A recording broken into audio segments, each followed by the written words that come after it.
Hey guys, what's up? Welcome to the channel, or welcome back to the channel. We are the Mile High Property Brothers. Today is super fun, could be a little cold. Right in time, it's early November, but we'll be talking about moving to Colorado in the winter, everything you need to know. All right, let's check it out, guys.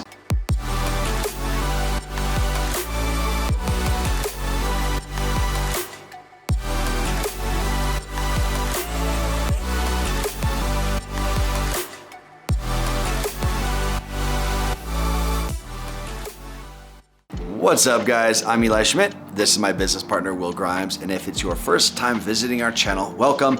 And while you're here, you're going to want to hit that subscribe button and don't forget the notification bell. That way you get notified every Tuesday and every Thursday when we drop a new video telling you everything there is to know about moving to or living in the entire Denver, Colorado area. 100%. And we are licensed brokers here in the state of Colorado, which means just as much as we love making these videos, we would love more to help you with those real estate needs. So that number that's popping up below, we are the guys who answer the phone calls, text messages, and those emails. So if there is something we can do to help you, we would love to. But with that being said, let's talk about it. Moving in winter to Colorado. What does that look like? Everything you need to know. Cliff notes. Yes, of course it's possible. Believe it or not, fourth quarter can be one of the busier quarters for Colorado. And I'm just going to point out the obvious because I'm always so proud to say this. We get more sunny days than like anywhere on the planet in Colorado. So even when it's winter, is there possibility? Is there some planning, some scheduling that has to happen? That's yes, right. We're going to dive into it with what you need. But long story long here, yeah, of course you can.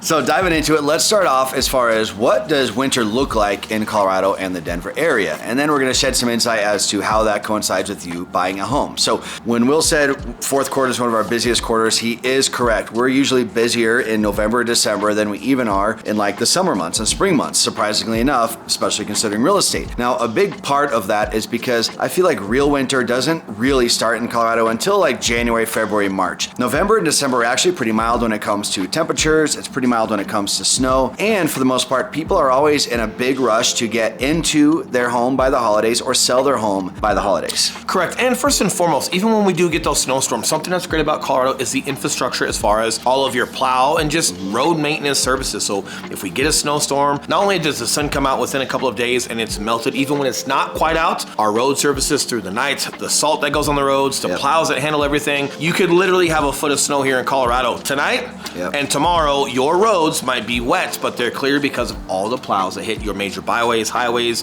so on and so forth. So as far as like Colorado getting shut down to where like a truck can't move stuff or you can't be in your vehicles moving stuff, maybe one snowstorm, maybe two, but more realistically like one big snowstorm a year, that kind of shuts some things down to where like even the plows getting out aren't going to get all of it. And you might just be better off pausing for a day or two. But depending on when you guys are moving and obviously looking at that and paying attention to the weather and the likelihood of you landing on that one, if you're me, you'd probably land on that one. If you're not me, then you're okay. But either way, they are super proficient here as far as getting everything done.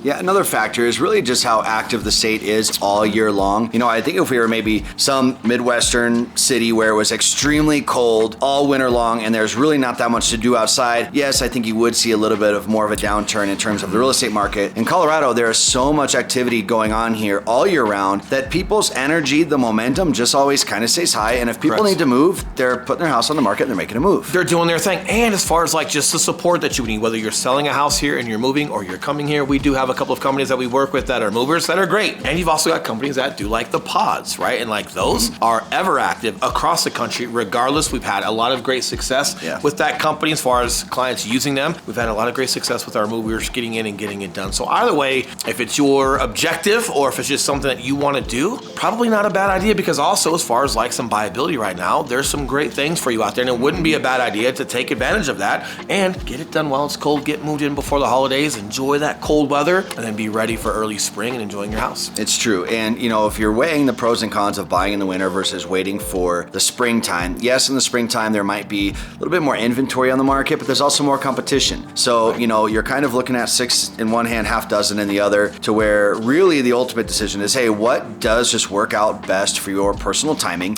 And then making the best out of that situation, because in Colorado, there really isn't a bad time to buy a home. It's either going to be more competition and more inventory or a little less less inventory and less competition. And per market, right? Market always shifts things. So currently right now, like you actually have a ton of inventory that's on the market. You've got a ton of buyability. You've got sellers that are super proactive and contributing to buyers as far as the 2-1 buy downs, traditional buy downs, concessions, whatever they have to do in order to make sure that buyers are taken care of when buying their home. So as far as a buyer right now, you've got a lot of great things that are coming your way. If you're a seller right now, as you sell, you still have a ton of equity in your home, so you're going to give some of that up, potentially being attractive to buyers, but then you're going to benefit from that side as well. But per market right now, there's a lot of inventory. But hey, if it gets cold and people don't want to go out and see something, you could end up seeing the home that's just great for you. That becomes a great opportunity versus waiting till everybody else is out there and the flowers are blooming and it's a weekend and everybody's looking. It might be better to like maybe snag something and look when nobody else is looking.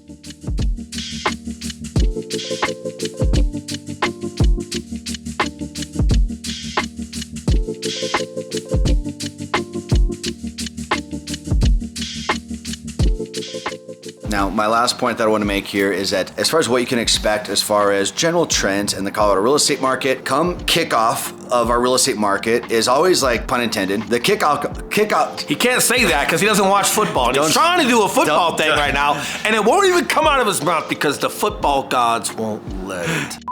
Okay, here we go. Now, to give you guys an idea as far as some of the general trends with the real estate market in Colorado and how it coincides with the seasons, is that right around Super Bowl time, right after Super Bowl weekend actually, is when we start to see the kickoff of the real estate market. Like what I did there. The kick, and it's wide. Oh no, it's no good.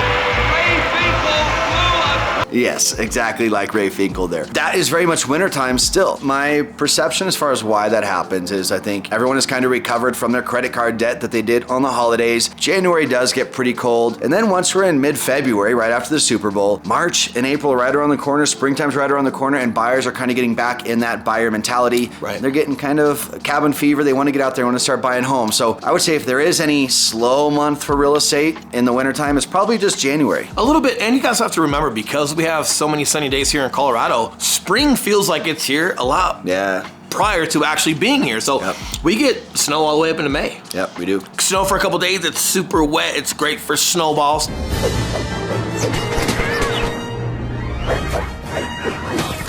It's great for that, but then it's melted and it's on its way within 24 to 48 hours. So it's a very wet but fast-moving storm. And if that happens like once every 2 weeks or so, when it's not snowy, it's sunny and 65 degrees outside. So people are already getting that feel of wanting to get back out and venture back out. But it is interesting how the past 4 to 5 years, just after like Super Bowl, people are like, all right, well, whoever won. It's time to get back to the real world and buy our homes. And we also see a little bit of a slow time in August, believe it or not. And that's where we feel people are going on their last vacations of the summer. They're getting kids registered back for school. They're getting school clothes, school supplies, all of that stuff as far as them going out looking for homes. A little bit inadequate, right? So like you're mid-August, not quite there. Then as you start getting into like October, November, it starts picking back up all the way through just about January. And then January, you got like a slight lull and then back right into it. But again, because of the weather and how adequate it is as far as like melting snow and our cold, you guys gotta remember we're at altitude, it's dry here. We don't have a lot of humidity. So like our cold here, even if it gets down to 30 degrees, 15 degrees, 5 degrees, it's not like a lot of you guys experience real cold out in the Midwest or like up in Michigan in different places. It's not what you guys have. So even when it is cold, we've seen plenty of people move on a day where it was 25 degrees outside, but there's not much wind. It's dry cold, so you maybe just kind of feel like you walked into the freezer, but it's more than adequate as far as like getting everything done. All right, guys, so there you have it. A little off the cuff, a little probably what you expected, maybe a couple things that you didn't expect. Either way, as active as Colorado is, our moving seasons tend to be very similar, yes, even through the cold. And more importantly, when we talked a little bit about inventory and buyability, or if it's still great to be a seller and how you're gonna gain on that backside as far as being a buyer yourself, we are gonna start covering an actual market update for you guys, what those things look like, what your tool sets are as far as being a buyer and or a seller right now, how that pertains to you specifically, and if we can help, right? And if we can help with your move or giving you guys the resources or anything else, the reminder is that phone number. And yes, telling you that we are licensed brokers here in the state of Colorado. And yes, just as much as we have fun making these videos and watching his freaking bloopers, we would love more to help you with those real estate needs. So that number that's still up below are the guys who answer the phone calls, text messages, and those emails. So if we can help you, we would love to. That's Otherwise, we'll see you guys on the next video. See you guys. It's so cool when it comes out of nowhere. Can't even see it. That's fast. super fast.